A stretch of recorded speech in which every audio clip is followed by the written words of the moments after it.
Assalamualaikum warahmatullahi wabarakatuh.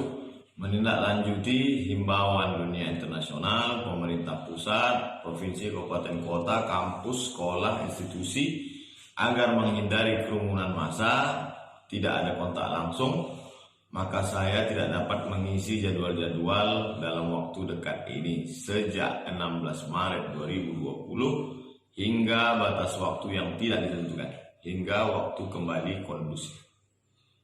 Semoga dapat dimaklumi. Mohon maaf. Terima kasih. Wassalamualaikum warahmatullahi wabarakatuh.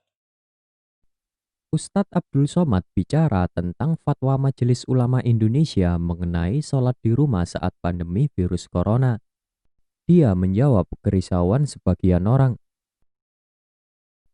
UAS mengatakan ada orang-orang yang bertanya alasan masjid ditutup saat pandemi virus corona, namun mal tetap dibuka. Di saat yang sama, bandara hingga bioskop tetap beroperasi. Ada sebagian orang mengatakan risau, kenapa masjid ditutup, kenapa mal tidak? Kenapa masjid ditutup, kenapa airport tidak? Kenapa masjid ditutup, kenapa bioskop tidak? Itu tidak serta-merta lalu kita berkata, kalau begitu masjid jangan ditutup. Jadi yang tepat itu bukan begitu. Tidak berkerumun di masjid, juga tidak berkerumun di mal.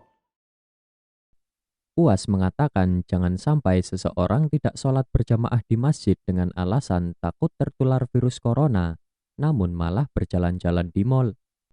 Dia juga bicara soal fatwa MUI tentang sholat di rumah saat pandemi corona. Yang sampai ketika orang ditanya, kamu tidak sholat Jumat?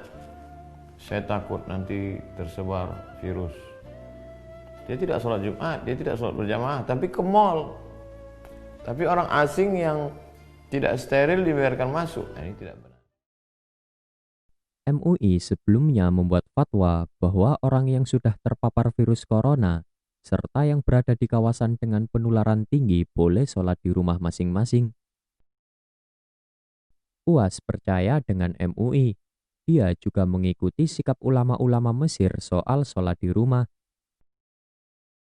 Saya percaya kepada Majelis Ulama Indonesia dan khusus Mesir karena saya alumni Al-Azhar, ikut Hay'atu Kibar Ulama Al-Azhar. Saya sebagai orang yang awam, tidak berilmu, ikut ulama-ulama guru-guru kami di Azhar. Dia membandingkan jumlah korban akibat virus corona di Indonesia dan Mesir. Jumlah korban di Mesir, kata UAS, rendah. Perlu kita pahami bahwa korban akibat virus corona di Mesir jauh di bawah Indonesia.